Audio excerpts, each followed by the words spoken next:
hour. Dig. Well, hello, Justin Robert Young. How are you, sir? Oh, wait. Oh, no. Sorry, you were muted as how you were. Hey, man. What's the haps, baby? Those mystery boxes, they're about to start getting shipped out the door. So wait, when did those go on sale? Like months ago. Because I mean, we had to assemble everything from scratch, which meant selecting.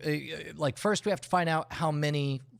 Like our goal is to leave everyone feeling like they somehow came out ahead, right? Which, if we just wanted to offload a bunch of crap, it would have been a lot easier. But we wouldn't have people tickling that gambling, I'm constantly winning emotion, you know. And to do that, there's an extraordinary amount of care. We have to figure out what we could. So number one, we have to know how many people we're doing it for, and so this was our biggest. Because then you can source good stuff. Exactly. And so we could pack more stuff in there, and then we also need to know kind of who's getting it. And so in this case, it was our biggest launch of anything ever. We had over 4,000 people participate, and damn, that's good. Yeah, and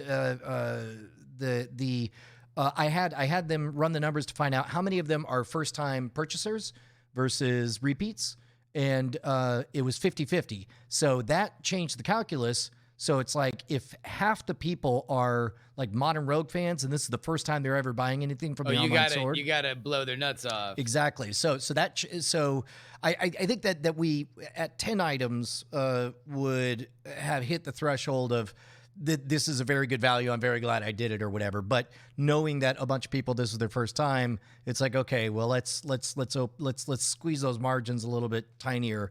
And in exchange, let's throw some more stuff in there. So as a result, I think everyone's going to be really, really happy. But of course, you know, we have to source some stuff from overseas, and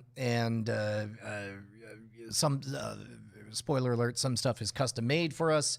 So it's taken a while to get in, but on the trade-off, David every Monday has been writing an email called the Monday Morning Mystery Memo, where he lets people know exactly where we are in the process or whatever, and the open rate is insane. It's 80% out of Jesus. Yeah, so 80% of people are opening it every single week to find out every step of the way what's going on, so they know kind of where everything is, and man, our hope is that you guys are really going to dig it. And I mean, that's the biggest thing is people don't realize that transparency goes such a long way in any kind of business stuff, especially now. I feel like between the election and COVID, the greatest currency in the world is transparency and honesty and being able to believe somebody that is telling you something. I think that's kind of, on some level, that's always been the case, but like now, do you feel like that? Like oh, 100%. Now just, I mean, that's one of those things where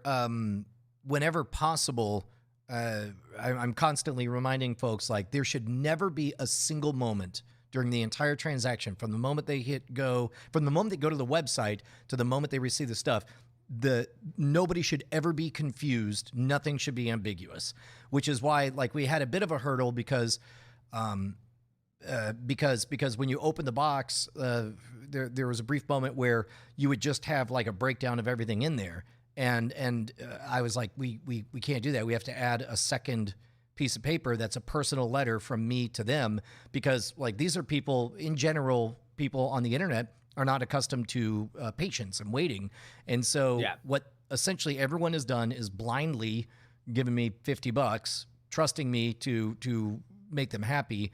And then they ran an endurance marathon, ultra marathon of patience, you know, over 2 months. I think we might be close to 3 months now. I don't know.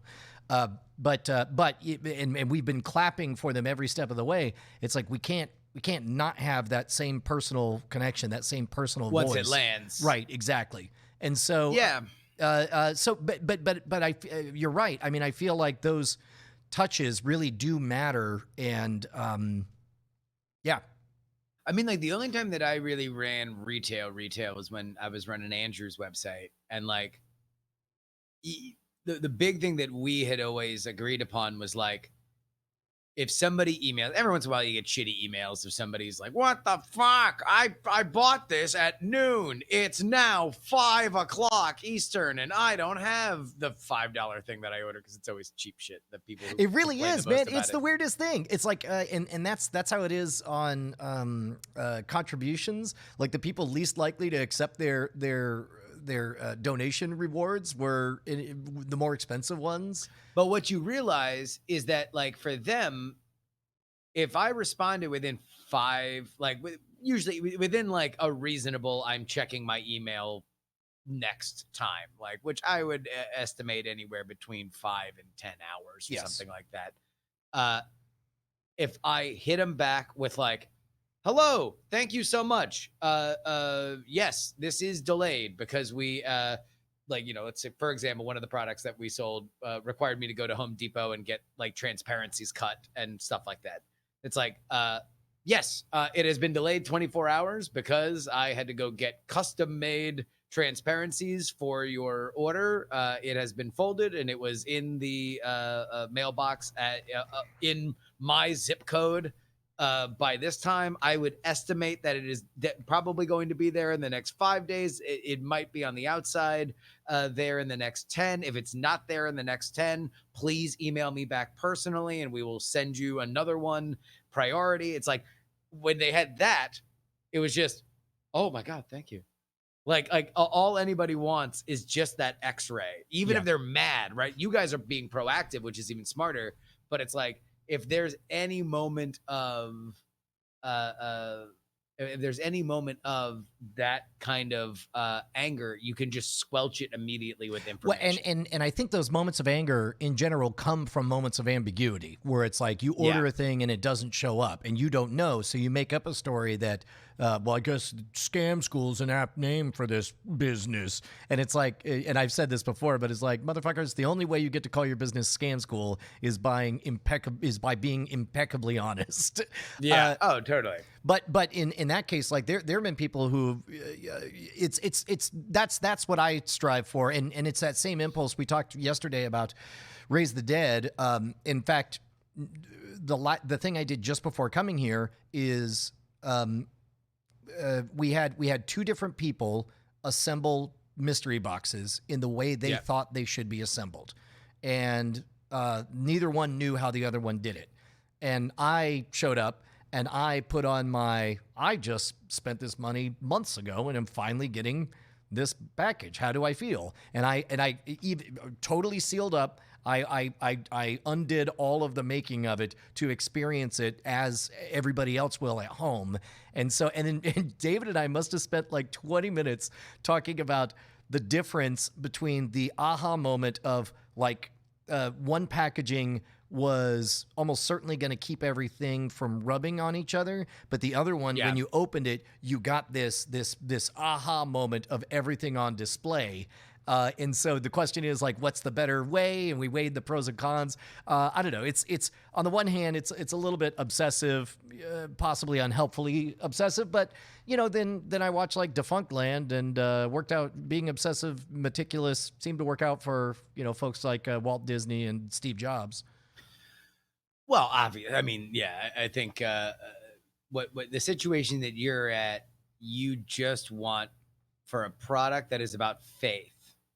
Right. Like what you are really buying is more than just, the money that people are spending to get a box, right? You're buying faith in the fact that every transaction you have with that website is quality. Like, and if you look at something and you kind of think it's cool, that faith might be the thing that puts them over the top to be like, well, it looks cool if it works, but wait, I have faith. And that means that I do believe it's going to work the way that they're saying it. Cool. Let me buy it. I suppose that's the thing, is that faith. There's that moment you hit the button and it's faith that holds you until the moment you open the box. But the moment you open the box, it's going to be that Maya Angelou quote. I found that people will forget the things you said, forget the things you did, but they will never forget how you made them feel. And it's like, there will only be one moment. And my goal is for there to be zero confusion and for them to say, oh damn, Yeah. and again, with a budget of only $50, it's not like we can send you a piece of the Statue of Liberty or anything. But I am pretty excited for what we're doing. I think you've done this enough times. You know what brings the wow reactions, and this being a centerpiece of your sales calendar, I think is smart. It's just a great a great way to build a community around your site. I just responded to a mailing list right before we came on. There's this wine shop right around the corner that is like many businesses around here, that they ran a restaurant 2 doors down, and then a bar / bottle shop like 2 doors back toward our place. And the restaurant's now straight out shut down. And their wine shop is hurting. And so they wrote this email that was like, hey, look, it feels awful that we're even writing this email, because the world is crazy and we're telling you to buy wine, blah, blah, blah. But they laid out their business problems. And I wrote them back, and I'm like, look, never apologize for your pricing. Never apologize for your marketing. You have a community of people that all they want is honesty. If you said every bottle in the shop is double, I'm sorry, but that's the only way that we can keep the lights on here, I would go buy 4 bottles. I would say, look, if this is a chance for you to have money and keep some of these people employed and have you guys survive this bizarre thing, just be honest. Because right now, look, our federal, state, and city government, at least here, I can say I can look right up the chain, and on each rung of the ladder be like, wish you were more honest, wish you were more honest, and wish you were more honest. And I would like at least if the wine shop could be like, hey, we've blown through all of our savings. We've blown through whatever the loan we got from the government was. We're in a situation where we don't know how many more weeks we can survive. So please buy wine. We'll discount it a little bit, but also we just need money. Can you come buy wine? I'd be like, let me know, fam. Yeah. I'm right there. Thankfully, I haven't been affected in the same way that other people are. And I can understand from their perspective. They're like, hey, we don't want to bother somebody if they're barely making rent, or behind on rent, to be like, we have seasonal boxes available. But I'm like, hey, I'm not in that position, and I'd like to buy them wine. Right. So let me know. Yeah, man, it's I don't know, that kind of radical transparency. It's sort of at first I was really embarrassed by it when we launched Scam Stuff, but it was kind of an aw shucks, we're running this out of my garage thing. And when we moved out of the garage and into a warehouse, I think as some new folks came in, they had a temptation to want to look like a big box retailer, super nice, whatever. And it's like, yes, that's very polished. It's also cold and distant. And I noticed that it doesn't have a signature at the bottom of the, hello, you bought the blank. This is so-and-so. I'm so-and-so, the person that put this in the box for you. And it's I feel no guilt about just owning exactly how big or not big we are, and instead maintaining that personal connection, because that's the only competitive advantage we have over an Amazon or any kind of, ship it from China delivery. Yeah. I mean, it's community on some level, and I think we're looking at a world where that's changing a lot. Like what used to be the mom and pop shop that you went to and bonded with because our physical geographical boundaries were what defined us, now are the online communities that we find. Yeah, they're cultural and tribal identities. Yeah. Hey, speaking of which, how goes the commingling of the political orphanage tribe and the politics tribe? So excited. Yeah. The man has passed his COVID test today, so he will officially enter our social bubble today. But I'm thrilled. I'm gonna go right after this. I already finished PX3. Sometimes I have to work on PX3 after happy hour, but I'm gonna do my workout and then I'm done. And so I will do my walk I have my walk on Fridays where I smoke a cigar all the way down to Jack London Square, and hopefully I'll be flanked by a Heaton. Oh, that'll be And it will be great. it'll be awesome. But Oh man, am I jealous? Oh, I'm so excited for you. yeah, it's so it's pretty fun. And I was excited last night. I'm like, oh man, we can just like brainstorm and like talk about things and see what we want to do and figure out like a schedule of like when we're gonna get shit together. Like, so I'm pumped. I'm super excited. We put out a PX3 extra yesterday, and we recorded a little bonus thing for his for Political Orphanage. And then past then, we're just gonna figure out exactly how we want to blow it out today. But it's awesome.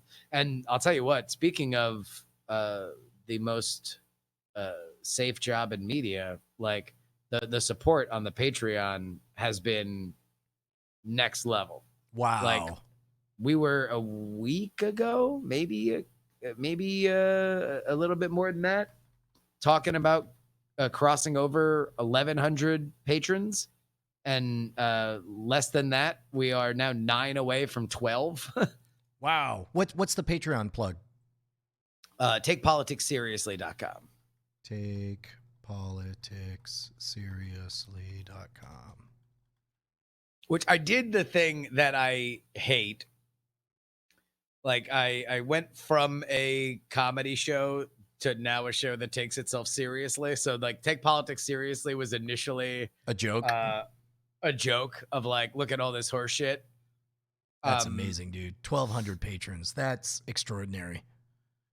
Yeah, no, it's fucking crazy. And the thing is, like, I know we'll see some regression after the election. I don't know, but I don't know. I don't know. I mean, that's the thing, is like my assumption is we will, at least in terms of the maybe amount of money people are spending. But I don't know if we'll shed a lot of patrons. We might shed money, but I don't know if we'll shed a ton of patrons. At least if we did shed a significant amount of patrons, it would be the first time that has ever happened. I mean, here's the thing. There's a temptation to believe that once Election Day happens, politics will cease to be interesting. And the president has been issuing a press release for about a year now saying, I have no intention of allowing politics to stop being interesting after Election Day. Like, well, yeah, and that's people. A few people have actually. I don't know how this has kind of gotten. It's funny how like ideas sort of get into the ether and then affect people. But like, I've gotten a few people that have asked me like, "Hey, what are you gonna do after the election with the podcast?" And like, I kind of always have a funny answer because I'm like, I don't know, just keep doing the podcast. It's not like every week I think that there's a lot of interesting shit to talk about, and I wind up doing a show. So like, I presume I'll just keep doing that. So like, my funny answers are like, well, if Trump wins, then keep doing the same show that I've been doing. And if Biden wins, then watch everybody lose interest and then open up an OnlyFans. Like, you know. But in reality, it's like, yeah, I think if Biden wins, there's going to be a little less interest. But guess who's still going to be the main character? Trump, because he's going to talk about how he's going to run in 2024. And if it weren't for the China virus, he'd still be president. He's going to run in 2024. I guess he'll be as old as Biden. They won't have that excuse.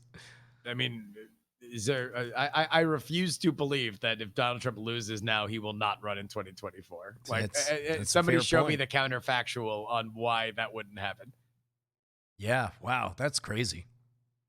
But yeah, I mean, like,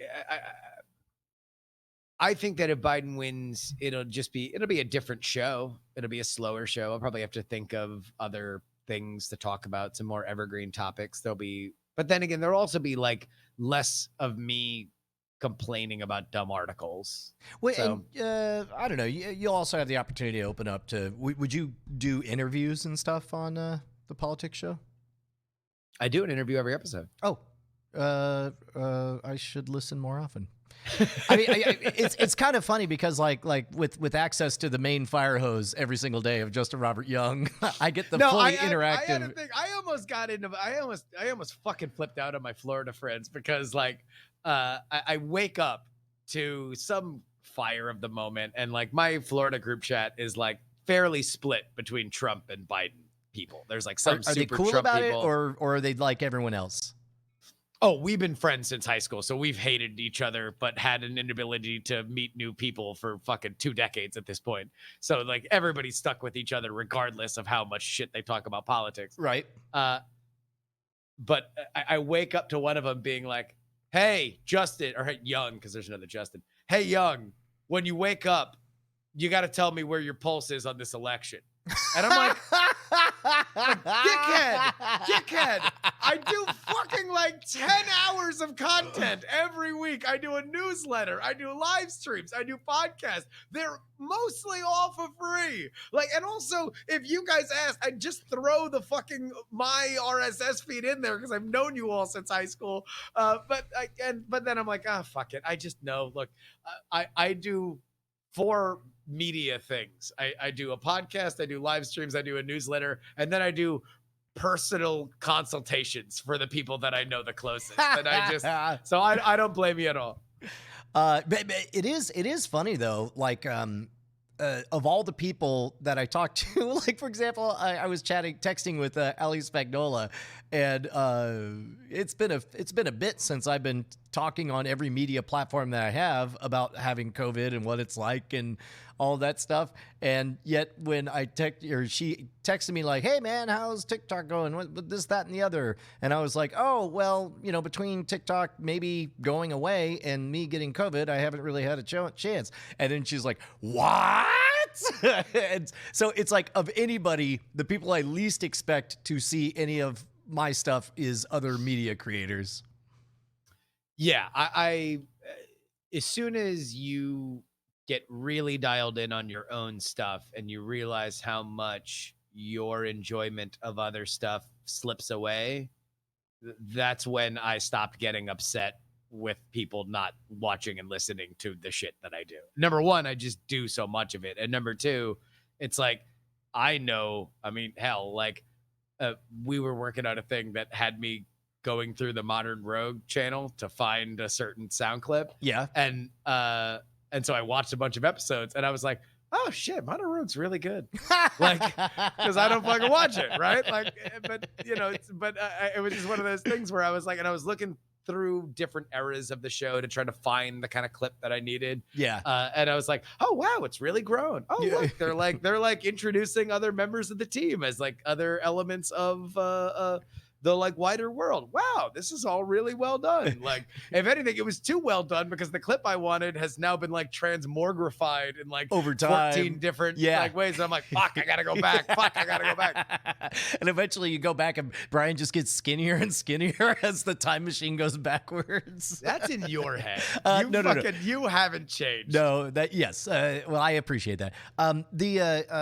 Speaking of which, man, today was a new PR on the distance thing.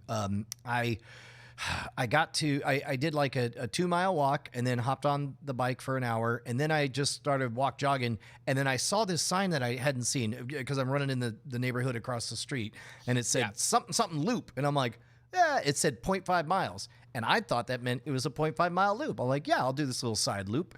And I kept on going and going and going. And then it says, you are 0.5 miles to the loop. That's right. And it says, you are 1.5 miles into the loop. And I was like, well, let me just keep on going. And at some point, it's like, let me bust open my Apple Maps here and find out exactly where the hell I am. Yeah.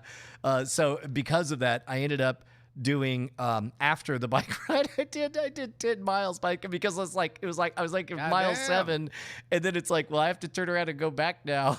And so I did mostly walk the last 3 miles, but by the end of it, then I was annoyed because I got home and it's like, if you add the 2 mile and the 10 mile, it's like, shit, I'm only 1 mile away from a half marathon. Should I? And it's like, not happening. Maybe I'll do a little mile walk before I go to bed just to say I did a half marathon today. Yeah. No, I had an interesting running story. So I'm running around the lake like I normally do, and I'm on the like sidewalk that literally just like rings the lake. Like, so if you were to take a step over, you're in Lake Merritt. And a thing that has never happened before in my life happens. You fell in the lake. I did not fall in the lake, although something did emerge from the lake. Oh, shit. In fact, I don't know what it was. I assume it was either a very fat rat or In the lake? well, it had to be on the edge or something that is over beyond the edge, because the lake at this point is low. It's like a low tide. It's not super high up. So it's like there's plenty of room between the ridge of where the sidewalk is and then where the actual water is. But something comes up and I see it in my peripheral and it runs under my feet and then clips my left foot. So you touched it? You felt it?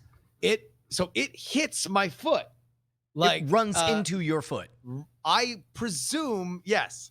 That's like I'm running, right? So it's not like I have a lot of time to process exactly what happens, but I definitely feel a drag on my foot, which I see the black blur come in the last second. And like, that had never happened before. I've had shit run in front and stuff like that, and I presume shit has run after I run by. But I've never had anything hit my feet. And then by the time that I got to the end of the run, like I could feel like a little tweak in my leg that like totally unexpectedly it got hit by some wildlife. So you genuinely don't know. It was definitely scurrying or flying? Is it possible that it was flying? No, okay, it was definitely something scuttling. No, definitely on the ground. Yeah. Man, was this at night or just it was just dark? It was fast because enough. I run. Okay. I run normally in the 6 o'clock hour, which is normally dark, but I wound up actually getting a head start today, so it was probably around 6:30, 6:35. So, but enough where it makes sense that you wouldn't see what it was if it happened fast and. Oh, I mean, it was certainly twilight, right? Like, Yeah. you know, so it wasn't like pitch black or anything. And I definitely saw a black blur. It's got to, yeah, that's got to be a rat, right? I presume it was. I mean, like the only thing that makes me think it's not a rat is that it was going so fast and it was heavy enough for me to feel like the drag on it. But also, it's like I've never had that experience where I'm running at like, you know, I'm doing an 8-minute mile, so like I'm going pretty fast. Yeah. And like, so I don't know what that feels like, but it was definitely like at the end of it, I was kind of like, did that fucking rat injure me? I swear to God, if my leg hurts later today, I'm gonna be so pissed off about that fucking rat. I'm pretty sure I've told you this story before, but when I was in high school, we would go down to a friend's house who had a house on the San Bernard River, and that's where I learned about barefoot water ski and wakeboard and all that stuff. And we would always stay in his spare bedroom. Mom and dad would sleep on the bed and kids would sleep in sleeping bags on the floor. And one night, in the middle of the night, I woke up and there was a crane fly like buzz, you know, just all up in my face. And I was like, you slapping at my face, like get out of here, get out of here, get out of here.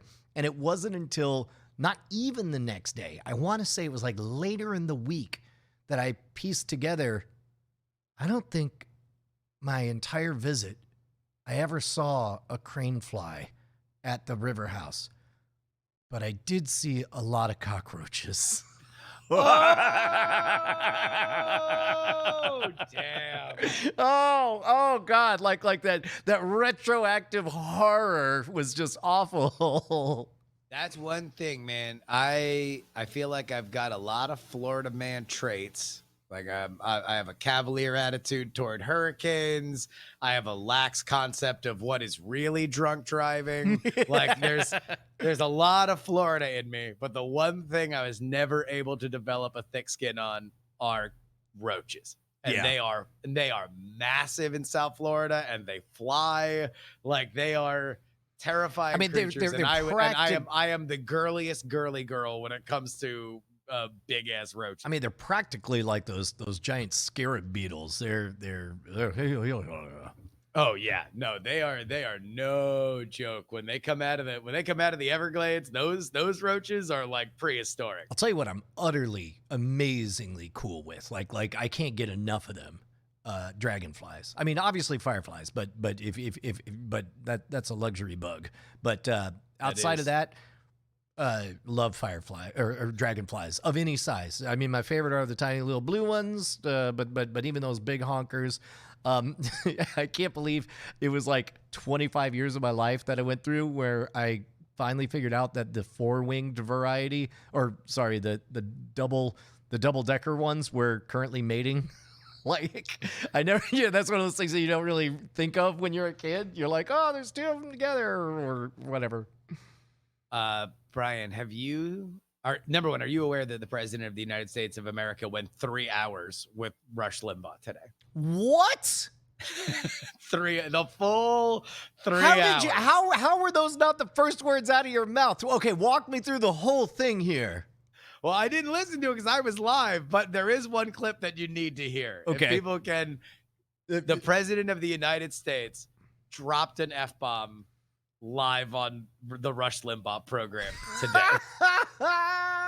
If somebody can put the clip, mostly because, look, you need to hear him drop the F-bomb, but that's not what I think you are going. I think you are going to key in. Well, yeah, either on Rush's reaction or on his realization of what he just did. Okay. Yeah. So if somebody can find that clip and throw it in the Twitch chat, so Brian can open it up. But look. Okay, here we go. Here we go. We got it here. Let's see.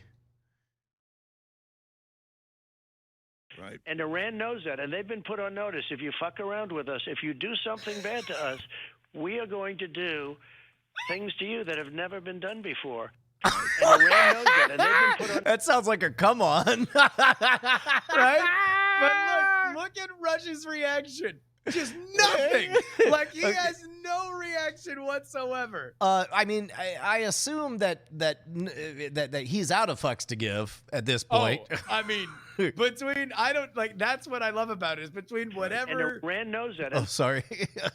Whatever humanity radio has burnt out of him, plus whatever ear thing, plus whatever cancer thing, plus whatever drug addiction thing. Like he is just like, yep, the president just said the F word on live radio. Who gives a shit? They've been put on notice. If you fuck around with us, if you do something bad to us, no reaction at all. Things to you that have never. He might as well be working at the DMV. And Iran knows that, and they've been put on. That's amazing. Also, what a way to phrase it. We're like, hey, this is a declaration of stop fucking around, Iran. If they fuck around with us. Used to be Congress had to come up with one of these, but now the president just does an executive order saying, quit fucking around, you.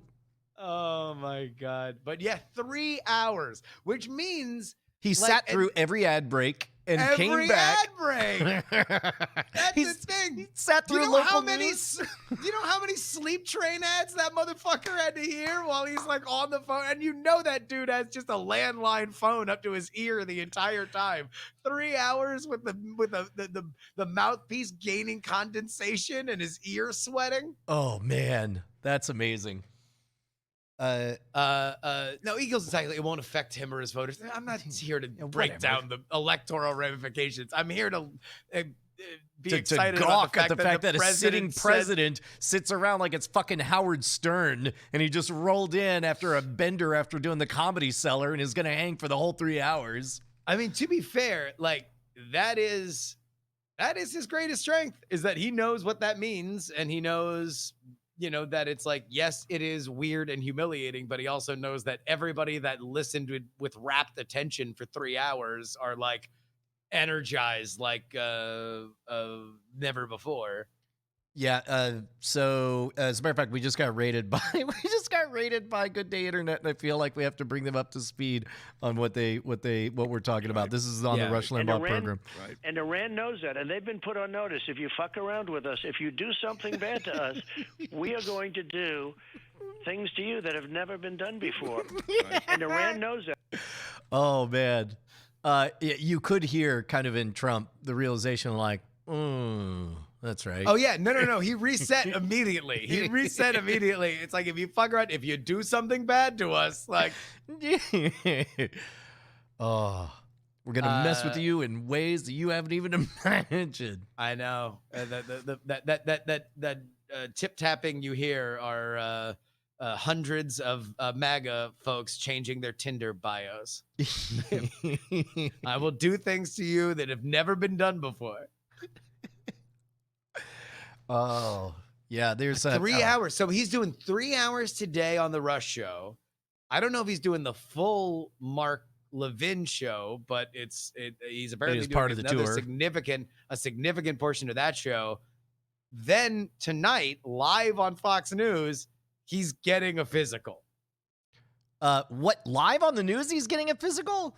Fox News tonight. Tune in live while the president of the United States, who got COVID 1 week ago, gets a physical. That's interesting. Hey, so I believe I can't remember where I picked up this nugget over the last couple of weeks, but maybe it sounds like a Reddit thing. It's probably a Reddit thing. But allegedly, we can look this up and track it down.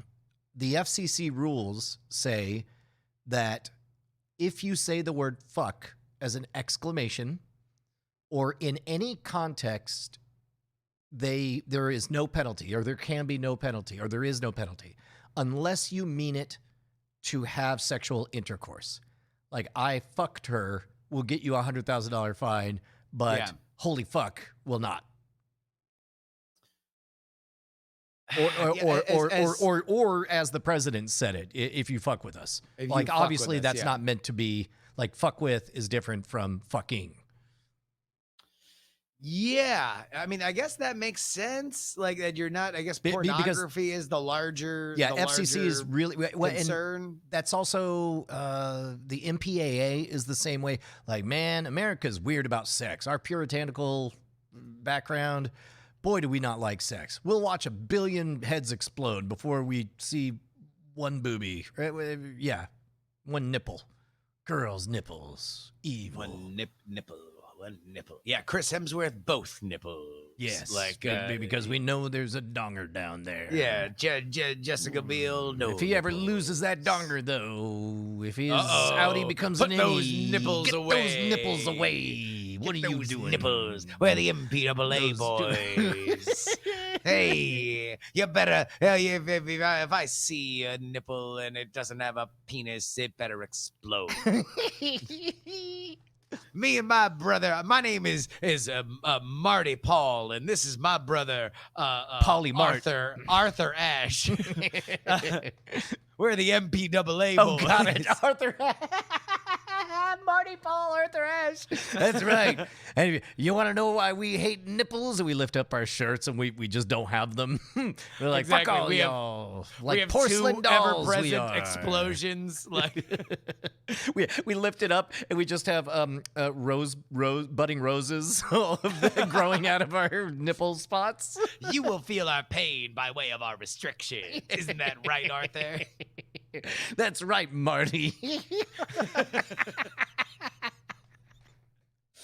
Yeah. Show us your movie. We'll tell you what's wrong. All right, we got a letter. We got fan mail. This is from one ugly witch who says, "What about extra nipples?"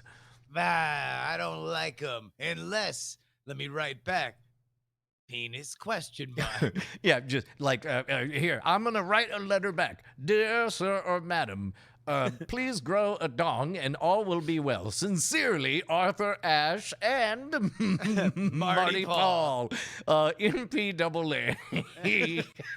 And by the way, if you've got 2 penises, 4 nipples are allowed.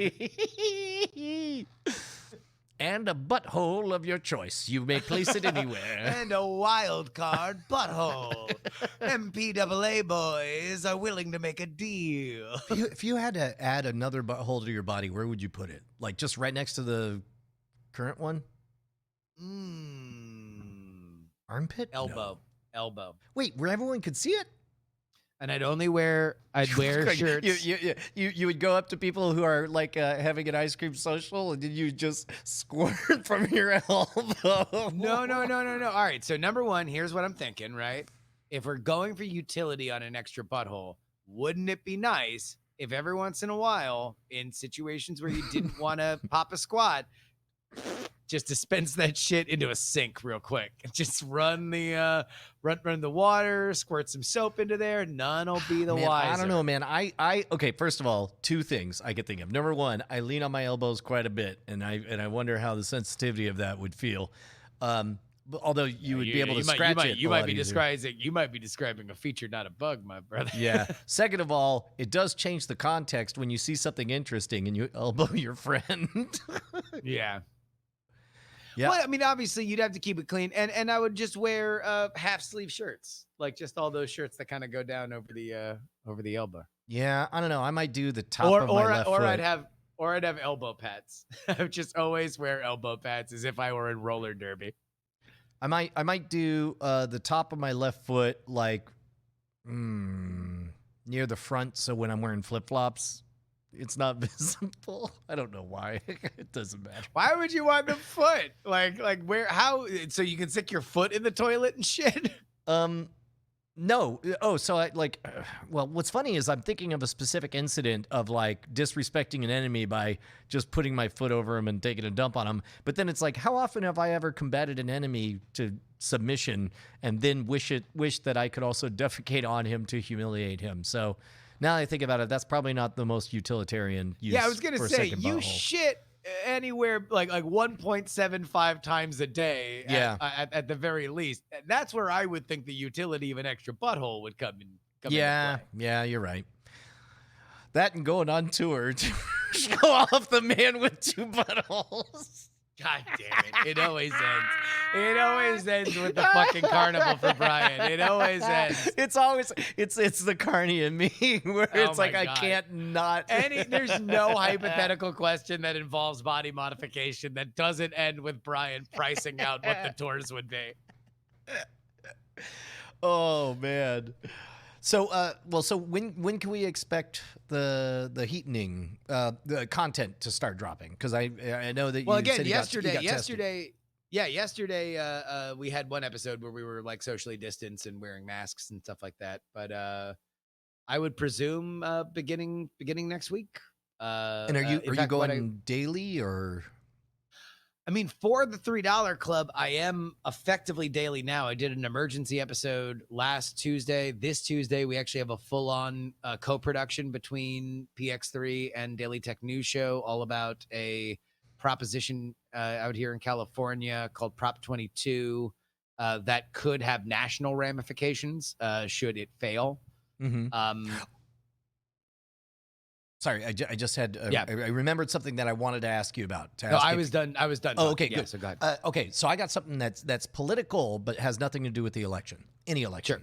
Sure.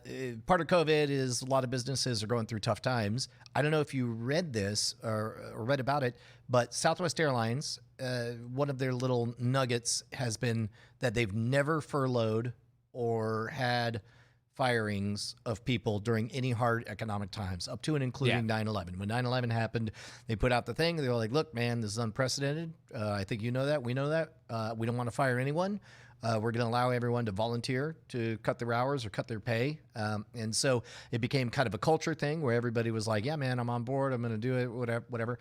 I believe back in 2001, Southwest Airlines was a completely non-union shop. But over the intervening 19 years, they have sections of their company that have unionized and all this stuff.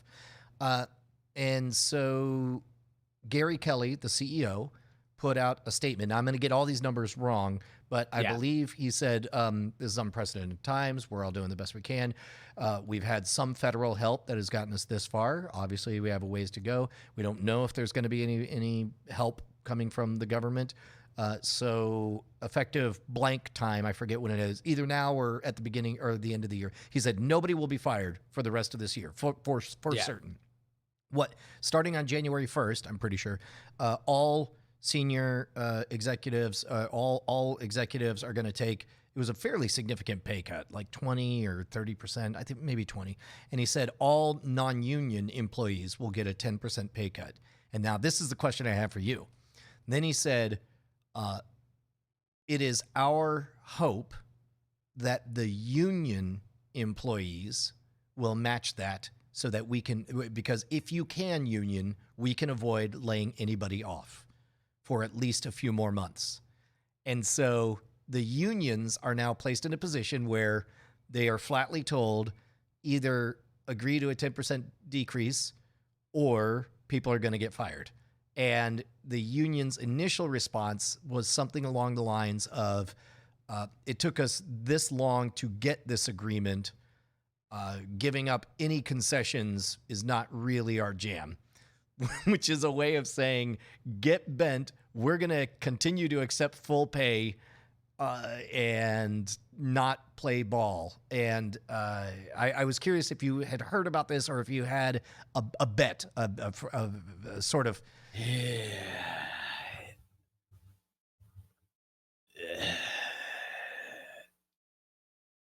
I think this is where we always get into trouble, Brian. We get into trouble with these kinds of conversations because we are going through a particularly strong pro-union phase in online stuff.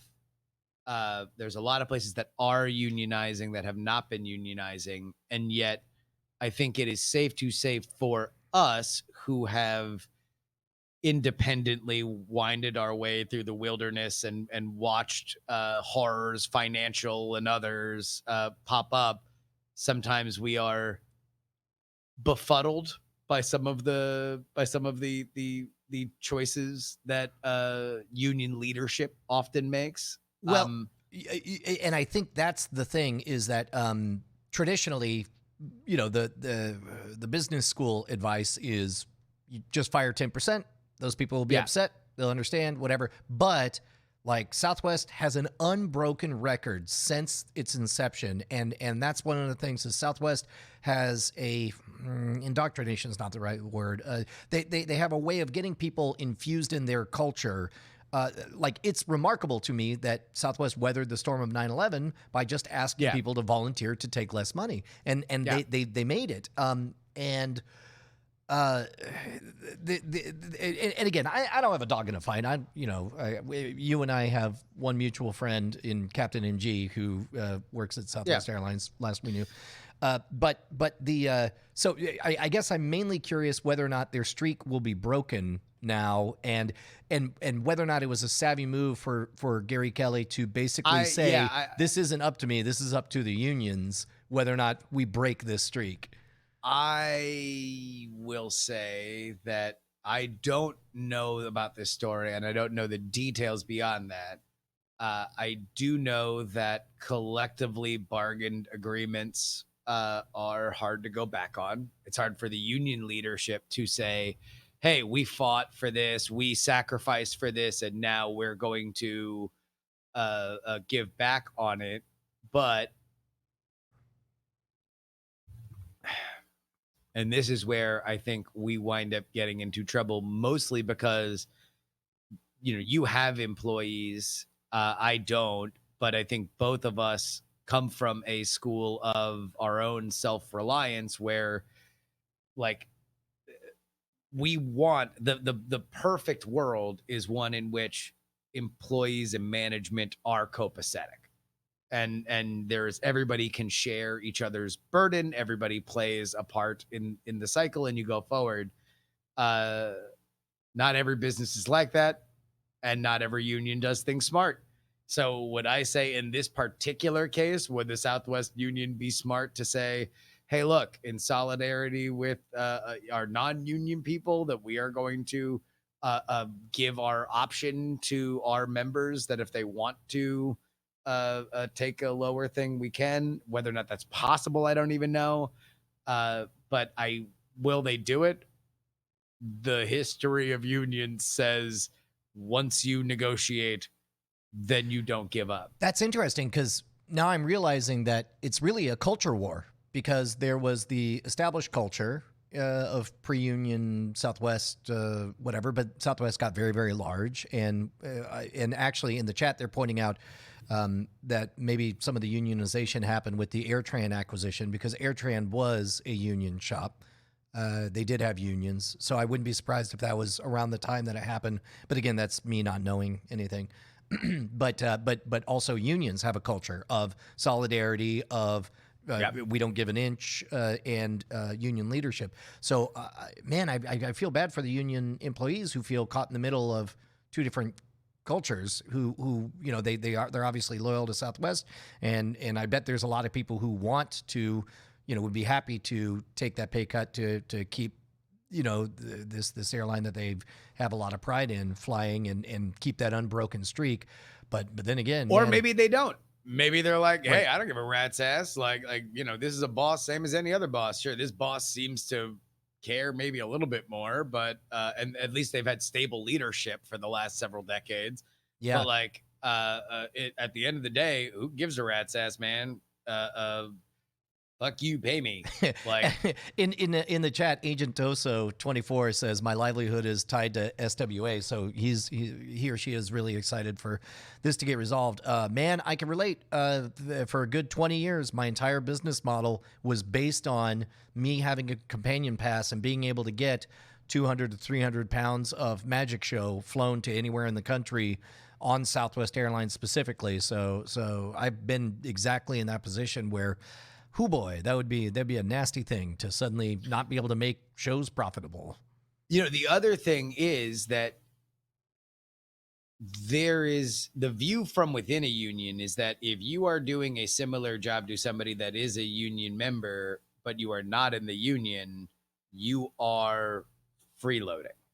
Like in that you are benefiting from union negotiation, if right. even from implicitly, them establishing that this job is roughly worth this amount, X worth this. Like you are going to be benefiting from it, and yet you're not paying dues, and you're not standing in solidarity, and you would be one less body that they would have to strike if in case they want to do it.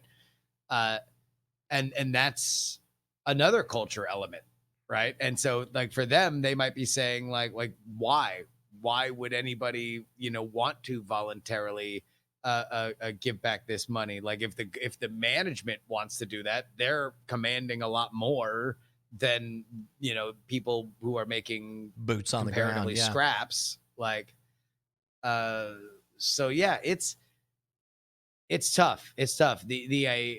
The current like resurgence of unions being able to fix a lot of the ills in society is something that I can understand if I don't personally feel the call, because I trust nobody, including like somebody that would purport to have my best interest at heart in a union leadership. Like that is not something that is just not since Stone Cold Steve Austin stunned mankind and screamed in his face, DTA, you stupid piece of trash, don't trust anybody, have I ever looked at somebody who said they had my best interest at heart and took them at face value.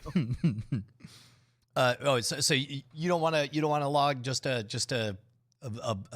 bet, a little wager of one. My bet would be my bet would be the union won't cave, because if the union caves, then what's the point of the union? Man, if it was any other airline, I would agree 100%. But Southwest, man, they seem to have some kind of a little bit of cheerleader magic in them. But that's the problem is that they're not in solidarity with Southwest, the union.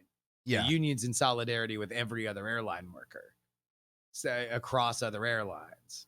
Oh, like, that's interesting. I always assumed.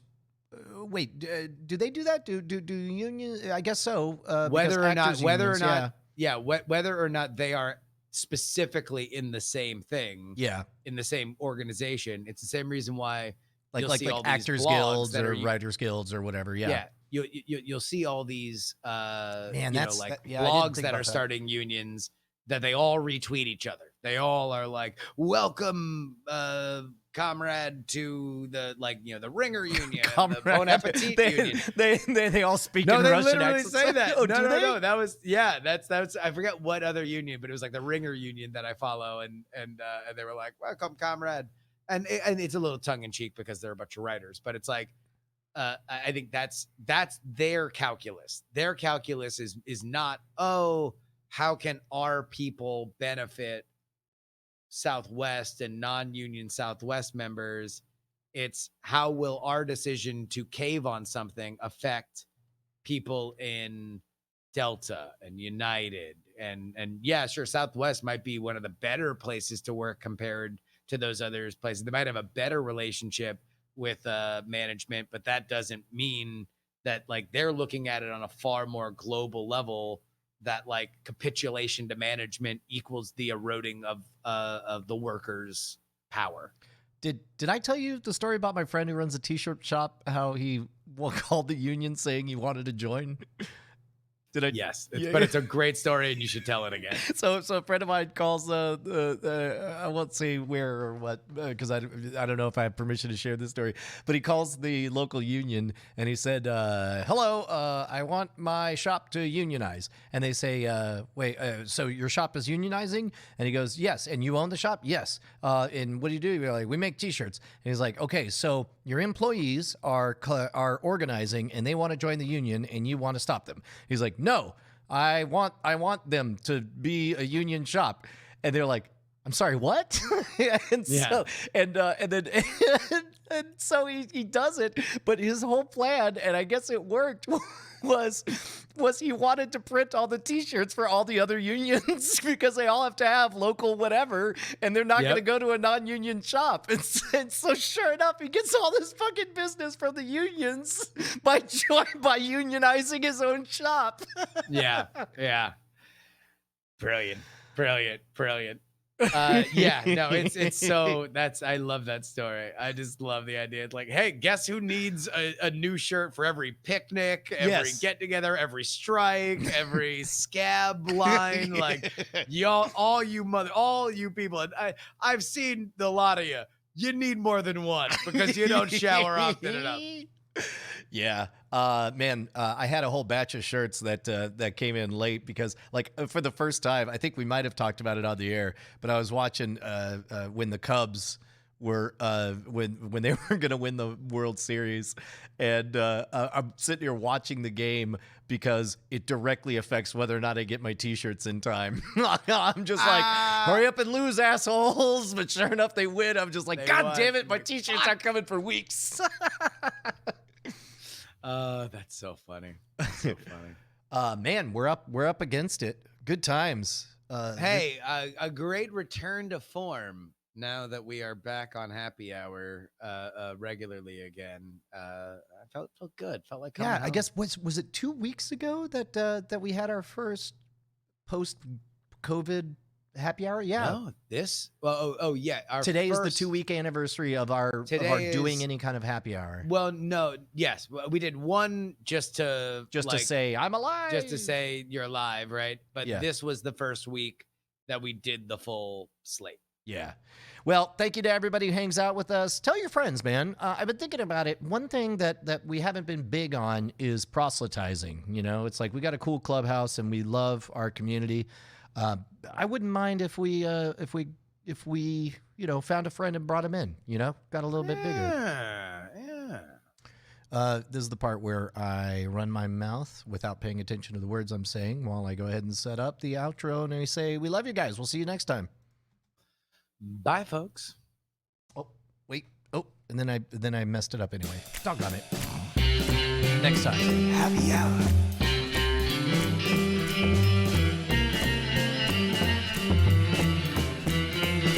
Antics happy hour.